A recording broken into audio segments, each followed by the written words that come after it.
ஓம் சாய்ராம். சிவாய நமக. இன்னைக்கு சிவராத்திரி. இந்த சிவராத்திரியுடைய சிறப்புகளை சொல்லி முடியாது. அந்த அளவுக்கு சிறப்பு சிறப்பு சிறப்பு. சிவனுடைய பெருமைகளையே சொல்றதுக்கு அவ்வளவு அதிகமாக சிறப்பு இருக்குது. அவரை தொழுதாலே போதும்.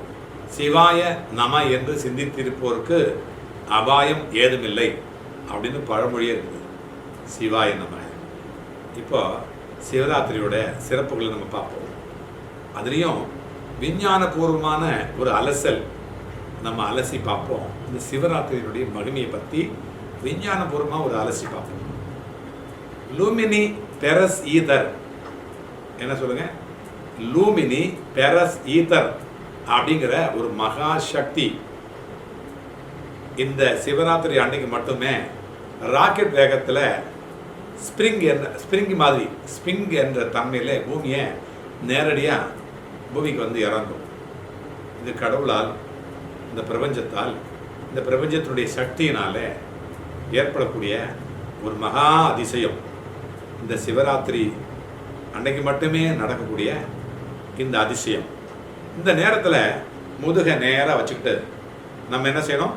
முதுகை நேராக வச்சுக்கிட்டு தூங்காமல் இருந்தால் நம்மளுக்கு அபரிமிதமான சக்தி கிடைக்கும் அப்படிங்கிறது நம்பிக்கை. இதனால் பல நன்மைகள் நமக்கு கிடைக்கும் அப்படிங்கிறது நம்பிக்கை. இந்த சக்தி வேற எந்த நாளிலையும் இந்த மாதிரி நமக்கு கிடைக்கிறது சாத்தியம் இல்லை. எனவே தான் இந்த மகா சிவராத்திரி அன்னைக்கு தூங்காமல் எல்லாரும் விழித்திருக்கணும் அப்படின்னு சொல்கிறாங்க. பெரியவங்க இருக்கிறாங்க, நம்மளும் இருக்கிறோம். மக்களை அறநெறி அப்படின்னு சொல்கிறாங்க இல்லையா? நம்முடைய மக்களை அறநெறிகளில் வாழ செய்து உடலை மனசை ஆரோக்கியமாக காத்து அதுக்காக உருவானதே இந்த ஆன்மீகம் அப்படிங்கிற ஒரு வழி, நல்வழி. இந்த நல்ல வழி, வாழக்கூடிய நல்ல வழியை ஆன்மீகத்தில் தான் நம்ம காணும். இந்து மதத்தினுடைய அந்த வழிபாடு முறைகளில் எல்லாத்துலேயும் விஞ்ஞானம் என்கிறது, இந்த விஞ்ஞானத்தில் விஞ்ஞானம் என்கிற ஒரு விஷயம், அந்த விஞ்ஞான ரீதியாக அந்த விஷயங்கள் மறைமுகமாக உள்ளடக்கியது தான் இந்து மதத்துடைய தாற்பயம், தத்துவம். ஆன்மீகத்தில் ஸ்தூலம் அப்படிங்கிற ஒன்றும் சூக்ஷ்மம் அப்படிங்கிற ஒன்றும் இருக்குது. எல்லாருக்கும் தெரிஞ்ச ஒன்று தான். இந்த பிரபஞ்சத்தில் சாதாரணமாக கண்ணுக்கு தெரியும் பொருட்கள் எல்லாமே ஸ்தூலம். இப்போ கை தெரியுது, உடம்பு தெரியுது, பொருளெல்லாம் தெரியுது, என்னெல்லாம் தெரியுதோ அதெல்லாம் ஸ்தூல சக்தி அப்படின்னு நம்ம சொல்கிறோம். சூக்ஷ்மம் அப்படின்னா கண்ணுக்கு தெரியாத ஒரு விஷயம். இப்போ மனசு அப்படிங்கிறது நமக்கு இருக்குதுன்னு தெரியும் எல்லாருக்கும். எப்படி மனசு அப்படிங்கிறது நமக்கு இருக்குதுன்னு தெரியும். ஸோ அது தெரியாது. எதெல்லாம் நமக்கு தெரியாமல் இருக்குதோ அதெல்லாம் சூக்ஷ்மம் அப்படின்னு நமக்கு சொல்கிறோம்.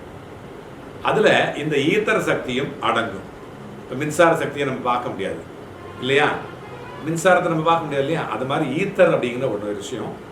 அந்த விஷயம் அப்படின்னா இந்த பிரபஞ்சத்தினால தினம் அப்பப்போ அணுவா அந்த நிமிஷத்துக்கு நிமிஷம் நொடிக்கு நொடி நமக்கு வந்துக்கிட்டே இருக்குது இந்த ஈத்தர் அப்படிங்கிற சக்தி. சாதாரணமாக இந்த பிரபஞ்சத்தில் தொடர்ந்து எந்த நேரமும் இந்த சக்தியானது கொட்டிக்கிட்டே இருக்கும். எப்படி மழை தூறல், பனித்தூறல் மாதிரி இந்த ஈத்தர் அப்படிங்கிற சக்தி நமக்கு வந்துக்கிட்டே இருக்கும். இந்த சக்தியானது மிக முக்கியமாக ஒளி மற்றும் ஒலி, எப்படி இந்த சவுண்டு, இந்த பிரைட்னஸ், இது மூலமாக கடத்தக்கூடிய வல்லமை கொண்டது இந்த ஈத்தர் அப்படிங்கிறத இந்த விஞ்ஞானிகளே தெரிஞ்சு அறிந்து பல படைப்புகளை நமக்கு அர்ப்பணித்திருக்கிறாங்க. இந்த ஈத்தர் அப்படிங்கிற சக்தி இருக்குது, அபரிமிதமாக இருக்குது அப்படிங்கிறதுனால விஞ்ஞானிகள்லாம் நமக்கு அதை கண்டுபிடிச்சி நம்ம உபயோகப்படுத்தக்கூடிய நல்ல ஒரு விஷயத்தை நமக்கு சொல்லியிருக்காங்க. உதாரணமாக சொல்லி பாருங்களேன். உதாரணமாக எங்கோ பல ஆயிரம், இப்போ நான் இந்தியாவில் சென்னையில் இந்த வண்டலூர் வழித்துணை பாபா கூட்டு பிரார்த்தனை கோபுரத்துலேருந்து பேசிக்கிட்டு இருக்கேன். ஆனால் நீங்கள் பார்க்குறவங்க கனடாலேருந்து பார்க்குறீங்க, ஜெர்மன்லேருந்து பார்க்குறீங்க, ஜப்பான்லேருந்து பார்க்குறீங்க, மலேசியாவிலேருந்து பார்க்குறீங்க, சிங்கப்பூர்லேருந்து பார்க்குறீங்க. பல்லாயிரக்கணக்கான மைல்களுக்கு அப்பால் இருந்து பல மைல்களை, பல மேடுகளை, பல மலைகளை, ஆறுகளை, கடல்களை தாண்டி வந்து நீங்கள் பார்த்துக்கிட்டு இருக்கீங்கன்னா அதுக்கு என்ன காரணம்? அவங்க கண்டுபிடிச்ச இந்த விஞ்ஞானிகள் இந்த ஈத்தர் அப்படிங்கிற இந்த சக்தியை, இந்த அளப்பரிய சக்தியை நம்ம வீட்டிலேருந்து பார்க்குறோமே, இந்த கடத்தலை, இந்த இந்த மொழி கடத்தல், இந்த அந்த சொற்கடத்தல், இந்த ஒலி கடத்தல், இந்த ஒளி கடத்தல், இந்த கடத்தலை செய்வது இந்த ஈத்தர் அப்படிங்கிற இந்த சக்தியை தான் அப்படிங்கிறத நம்ம தெரிஞ்சுக்கணும். முதல்ல இந்த ஈத்தர் சக்தி அளப்பரிய ஆற்றலை கொண்டது என்பதை நம்ம தெரிஞ்சுக்கணும். இது பால்வழி மண்டலம், பால்வெளி மண்டலம் சொல்கிறோம் இல்லையா, இந்த பால்வெளி மண்டலத்திலிருந்து அதில் முழுசாக அப்படியே பரவி எப்படி அப்படியே பனிக்கோட்டை மாதிரி, பனி மலைகள் மாதிரி, இந்த மேகங்கள் மாதிரி இந்த ஈத்தர் சக்தி இந்த பால்வெளி மண்டலம் முழுவதும் பரவி விரவி கிடைக்குது அப்படிங்கிறது விஞ்ஞானிகள் அறிந்த ஒன்று, விஞ்ஞானிகளும் அறிந்த ஒன்று. ஆனால் நம்ம தான் சம்சாரிகள் தான் அறிஞ்சிக்க மாட்டோம். அதை அறிஞ்சிக்கிறது தான் நம்ம எல்லாருமே முயற்சி பண்ணுறோம். இது ஜீவாத்மாக்களின் நன்மைக்காக இறைவனால் பரப்பப்பட்ட ஒரு சக்தியாகும். எப்படி செடி கொடி இந்த மாதிரி மலை, தண்ணி, காற்று இதெல்லாம் நமக்கு கொடுத்தாரோ அதே மாதிரி இந்த ஈத்தர் அப்படிங்கிற சக்தியும் நமக்கு கொடுத்துருக்கிறாரு இறைவன். இந்த ஈத்தர் சக்தியானது மகா சிவராத்திரி இரவில், இந்த மகா சிவராத்திரி சாதாரண சிவராத்திரிலையும் வரும், அது மாத சிவராத்திரிக்கு இல்லையா, அதுலேயும் வரும். மகா சிவராத்திரி அன்றைக்கு பெரிய அளவில் வரும். இந்த அன்றைக்கு இரவில் குறிப்பாக அந்த நடு நிசையில் அளவுக்கு அதிகமாக பூமியில் கொட்டுது அப்படிங்கிறது நம்பிக்கை. இதெல்லாம் விஞ்ஞானிகள் கண்டுபிடிச்சு வச்சுருக்காங்க, நம்முடைய ஆன்றோர்கள் கண்டுபிடிச்சு வச்சுருக்காங்க, பஞ்சாங்கத்தில் எழுதி வச்சுருக்காங்க. இது விஞ்ஞானிகள் டெலஸ்கோப் மூலமாக, அது மூலமாக, இது மூலமாக, கருவி மூலமாக பார்த்து பார்க்குறத விட பல ஆயிரக்கணக்கான ஆண்டுகளுக்கு முன்பே நம்முடைய விஞ்ஞானிகள் அதை கண்டுபிடிச்சு வச்சுருக்காங்க. அதை தான் நம்ம இன்றைக்கும் நம்ம பார்த்துக்கிட்டு இருக்கோம். இந்த ஈத்தர் சக்தியானது அது மிகப்பெரிய அது சப்ஜெக்டு, அதுக்கப்புறம் இன்னொரு பதிவில் பார்க்கலாம். இந்த ஈத்தர் சக்தியானது இந்த மகா சிவராத்திரி அன்னைக்கு இரவில் குறிப்பாக நடுநிசையில் அளவு அதிகமாக விடுதுன்னு பார்க்குறோம் இல்லையா, அந்த ஆன்றோர்கள் நம்முடைய மெஞ்ஞானிகள் அன்றைய இரவு முழுவதும் நம்ம விழித்திருந்து அந்த பகவானை சிவனை வழிபாடு பண்ணோம்னா அந்த சக்தியை அளவுக்கு அதிகமாக நம்முடைய உடலில் பெற முடியும் அப்படிங்கிறது மெஞ்ஞானம்.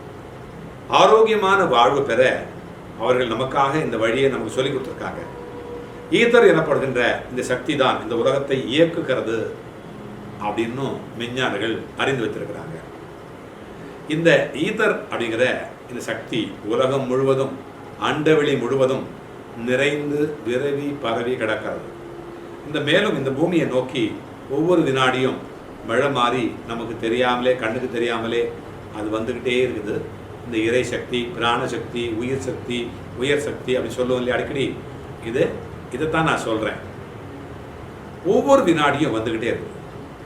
பூமி இந்த சூரியனை நீள்வட்ட பாதையில் சுற்றிக்கிட்டே இருக்குது.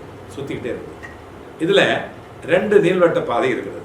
ஒரு பாதை இல்லை, 2 பாதை இருக்குது. 2 நீள்வட்ட பாதை, இப்படி ஒன்று அப்படி ஒன்று. ஒன்று சிறிய நீள்வட்ட பாதை, இன்னொன்று பெரிய நீள்வட்ட பாதை. இந்த பூமி பெரிய நீள்வட்ட பாதையில் இருந்து சிறிய நீள்வட்ட பாதைக்கு மாறுற நேரம்தான் இந்த மகா சிவராத்திரி நேரம் அப்படிங்கிறது. மேலும் இந்த ஈத்தர் அப்படிங்கிற சக்தி நம்ம சொன்னோம் இல்லையா, இந்த சக்தி எப்பொழுதுமே பூமியை நோக்கி வந்துக்கிட்டே இருக்குது. வருஷத்தில் ஒவ்வொரு மாதமும் சிவராத்திரி வரும். 12 மாதத்துலையும் இந்த சிவராத்திரின்றது வரும். அந்த ஒவ்வொரு மாதமும் வருகிற சிவராத்திரி அன்னைக்கு அந்த ஈத்தர் சக்தி கொஞ்சம் அதிகமாக இருக்கும். டெய்லியும் வந்துக்கிட்டு இருக்குது அந்த ஈத்தர் சக்தி, எப்போவும் நிறைவாக இருக்குது. இருந்தாலும் அந்த மாத சிவராத்திரி அன்னைக்கு அதிகமாக நாம் பெற முடியும். அதிகமாக வருது, கொட்டுன்னு கொட்டுது. ஆனால் வருஷத்தில் ஒரு முறை வருது இல்லையா இந்த சிவராத்திரி, மகா சிவராத்திரி அன்னைக்கு அபரிமிதமாக அதிகமாக அந்த சக்தி நமக்கு கிடைக்கும். அதை நம்ம ஈர்க்க முடியும். நம்ம ஒரு ஆண்டனா மாதிரி நம்ம கண்ணை முடிச்சுக்கிட்டு நம்ம பார்த்துக்கிட்டே இருந்தோம்னா அந்த சக்தியை நம்ம ஈர்க்க முடியும், அந்த சக்தியை கிரகிக்க முடியும், அந்த சக்தியை நம்ம உள்வாங்கி வச்சுக்க முடியும். அதனால தான் இந்த மகா சிவராத்திரி அன்னைக்கு அதை இன்னைக்கு மகா சிவராத்திரி அப்படின்னு கூப்பிடுறாங்க பெரியவங்க. இந்த ஈத்தர் சக்தி 2 விதமான தன்மையில் இந்த பூமியை நோக்கி கொட்டிக்கிட்டே இருக்குது. 2 விதமான தன்மையில். ஒன்று ஸ்ப்ரிங் முறையில் கொட்டுது, அப்படி வளைஞ்சு அப்படியே கொட்டிக்கிட்டே இருக்கும். இன்னொன்று அப்படியே ஃபால் ஆகிட்டு இருக்கும், அப்படி தண்ணி கொட்டுற மாதிரி அப்படியே ஃபால் ஆகி கொட்டிக்கிட்டே இருக்கும். என்ன இதில் வந்து இந்த ஸ்ப்ரிங் மாதிரி வருதுன்னு சொன்னேன் இல்லையா, அதுக்கு வந்து ரொம்ப சக்தி அதிகம், ரொம்ப அதிகமான பவர்ஃபுல்லானது இந்த ஸ்ப்ரிங்கு முறையில் வரக்கூடிய அந்த இந்த ஃபால்ஸ் ஆகுது இல்லையா, அது கொஞ்சம் சக்தி குறைச்சது. அந்த மாசி மகம் இல்லையா, அந்த மாசி மகம் அந்த மகா சிவராத்திரியில் வர்ற இந்த ஈத்தர் சக்தி வந்து ஸ்ப்ரிங் மாதிரி, அந்த ஸ்ப்ரிங் மாதிரி வரக்கூடிய அந்த தன்மையை கொண்டது. இதுக்கு தான் அதிகமான சக்தி உள்ளது. ஏன்னா இந்த ஈத்தர் வந்து மேற்கிலிருந்து கிழக்கு நோக்கி நகர்கின்றது. பூமி நகருது இல்லையா, மேற்கிலிருந்து கிழக்கு நோக்கி நகருது. இந்த கிழக்கு நோக்கி நகரக்கூடிய அந்த சுத்தும் போது இந்த இந்த ஈத்தர் சக்தி வந்து நேரடியாக முழு சக்தி இந்த மகா சிவராத்திரியில் மட்டும்தான் கிடைக்கும் அப்படிங்கிறது பெரியவங்களுடைய அந்த ஆன்மீக வல்லுநர்களுடைய கருத்து. அதே சமயம் இந்த 180 டிகிரி கோண மாற்றத்தில் ஆவணி மாதத்துலேயும் கிடைக்கும் அந்த ஈத்தர் சக்தி. ஆனால் அது வந்து ஃபால்ஸ் முறையில், அதாவது கொட்டுது இல்லையா, அந்த மாதிரி நேரடியாக அப்படியே ஃபால் ஆகிட்டே இருக்கும் இல்லையா, அந்த வெள்ளம் வந்து ஃபால் ஆகுது இல்லையா, அந்த மாதிரி ஃபால் ஆகிட்டு இருக்கும். அதுக்கு சக்தி கொஞ்சம் குறைச்சல் வரும், ஆனால் கொஞ்சம் குறைச்சல். காரணம் என்னன்னா, இந்த பூமி வந்து அந்த சுற்றி நகரக்கூடிய அதே திசையில் ஈத்தரும் பின்தொடர்ந்து வருது. இந்த பூமி எப்படி சுற்றுதோ அதே திசையில் அதே டைரக்ஷனில் இது வந்து ஈத்தரும் வருது. அதனால் கொஞ்சம் குறைச்சல் இருக்குது. புரியும்படி சொல்கிறோம்னா இந்த ஈத்தர் வந்து 24 மணி நேரமும் பூமியை நோக்கி வந்துக்கிட்டே இருக்குதுன்னு வச்சுங்களேன். அது வந்து சைக்கிள் வேகத்தில் வர்ற மாதிரின்னு அர்த்தம். ஒவ்வொரு மாதமும் அந்த சிவராத்திரி வருது இல்லையா, அது வந்து பைக் வேகத்தில் வர்ற மாதிரி. பைக்கில் வந்தால் எப்படி வரும், அந்த பைக்கோட சக்தி மாதிரி. ஆனால் ஆடி மாதத்தில் கார் வேகத்தில் வர்ற மாதிரி, காரில் வந்தால் எப்படி இருக்கும் அந்த மாதிரி. இந்த மாசி மாதம் மட்டும் ராக்கெட் வேகத்தில் வரும் இந்த ஈத்தர். ராக்கெட் வேகத்தில் நம்மளை வந்து சேரும். இந்த மகா சிவராத்திரிக்கு இல்லையா, இந்த மகா சிவராத்திரி அன்னைக்கு பூமி, நிலா, சூரியன் இந்த மூணுமே ஒரே நேர்கோட்டில் இருக்கும் அப்படிங்கிறது குறிப்பிடத்தக்கது. இந்தியாவில் 2022 வச்சுக்கலாம். இந்த வருஷம் மார்ச் வந்து இன்னைக்கு வருது, 1ஆம் தேதி இன்னைக்கு வருது, செவ்வாய்க்கிழமை வருது. இது மகா சிவராத்திரி இன்னைய தினம். இன்னைக்கு வந்து நடு இரவு கரெக்டாக குறித்து வச்சுங்க டைமை. 12:15 காலையில். நடுஇரவுன்னா 12 மணி ஆனோன்னு காலை வந்துடுது இல்லையா, அந்த நடுஇரவு 12:15 முதல் 12:45 வரை உச்சக்கட்ட ஈத்தர் சக்தி நமக்கு கிடைக்கும்.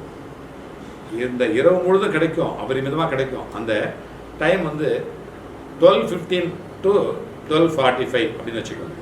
அப்போ வந்து அந்த அபரிமிதமான சக்தியை நம்மளால் பெற முடியும்.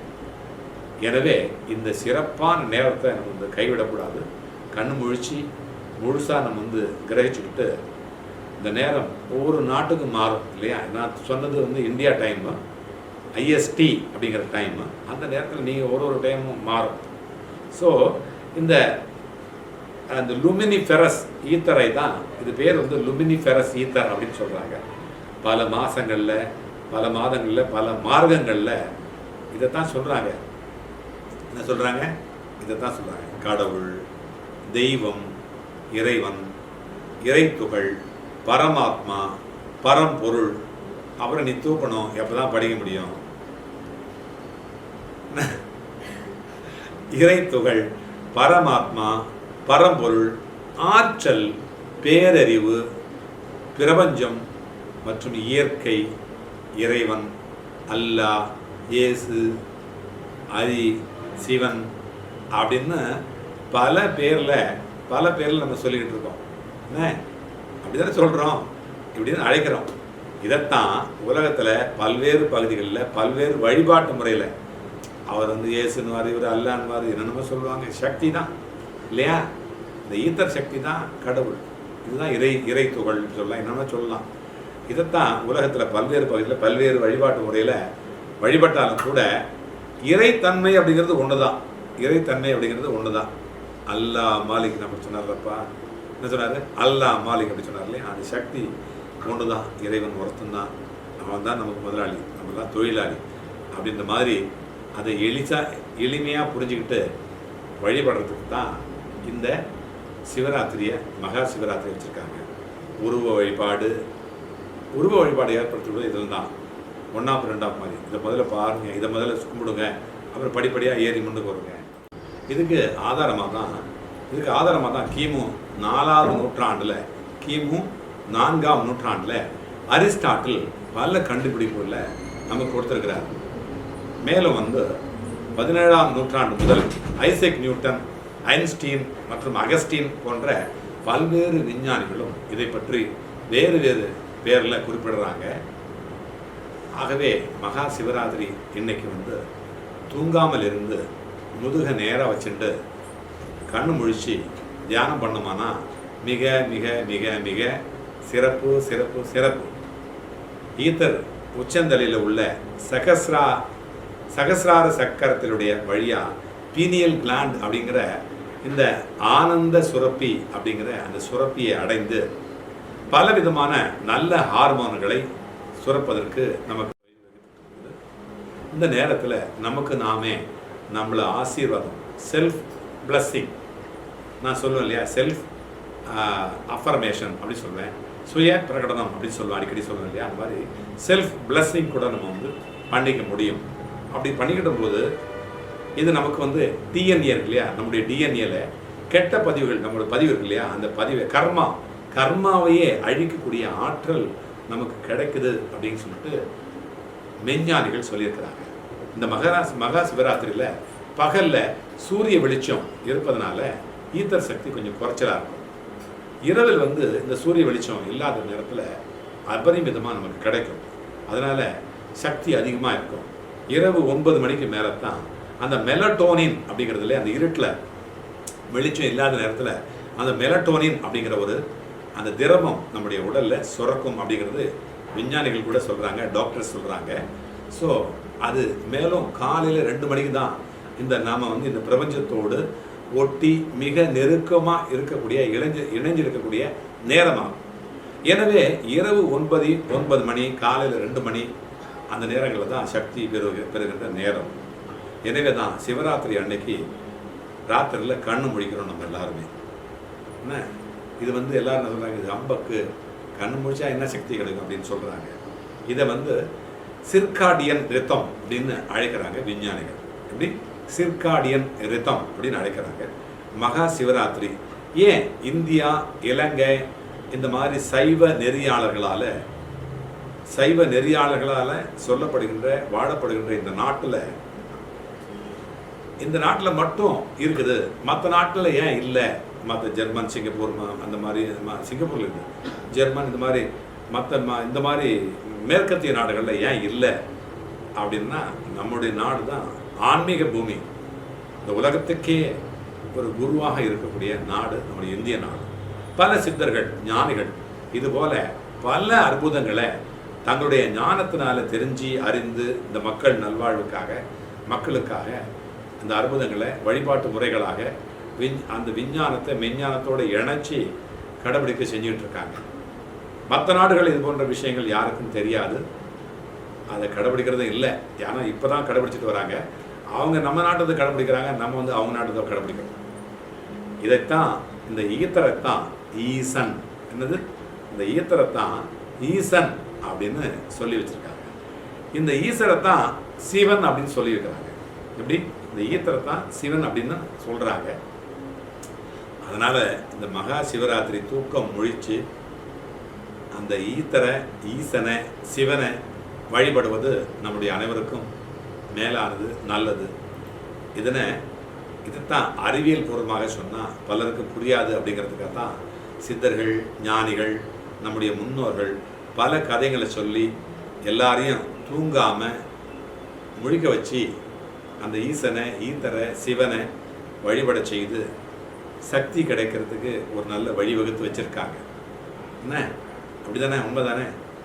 சிவன் தான் சாயப்பா, சாயப்பா தான் சிவன். எங்கும் திருவேணி, எங்கும் சிவசக்தி, எங்கும் சிதம்பரம், எங்கும் திருநாட்டம், எங்கும் சிவமாய் இருத்தலார் எங்கெங்கும் தங்கும் சிவனருள் தன் விளையாட்டதே திருமூலர் சொல்றார். எங்கும் நிறைந்துள்ளது சிவன் வடிவம், எங்கும் நிறைந்துள்ளனர் சிவசக்தியர், எல்லா இடங்களும் சிவசிதம்பரம், எங்கு நோக்கினும் திருநடனம், எங்கும் உள்ளான் சிவன், எல்லாம் அவனருள், நிகழ்பவை எல்லாம் அவனருள் விளையாட்டு. ஓம் சாய்ராம். ஓம் சிவாய நமக. நமச்சிவாய நமக. நாதன் தாழ்வாக. நமச்சிவாய வாழ்க. நாதன் தாழ்வாழ்க. இவை பொழுதும் என் நெஞ்சில் நீங்காதான் தாழ்வாழ்க. சொல்லிட்டே போகலாம். ஓம் சாய்ராம் சொல்லலாம், சிவனருள் பெறலாம். ஜெய் சாய்ராம். அடுத்தடுத்து வேறு பதிவில் நம்ம சந்திப்போம். அதுவரை உங்களிடமிருந்து விடைபெறுவது உங்கள் சாய்ராம்ஜி. வண்டலூர் வழித்துணை பாபா கூட்டு பிரார்த்தனை கோபுரத்திலிருந்து. பாபா தரிசனம் பாப விமோச்சனம், வியாழன் தரிசனம் விடியல் நிதர்சனம்.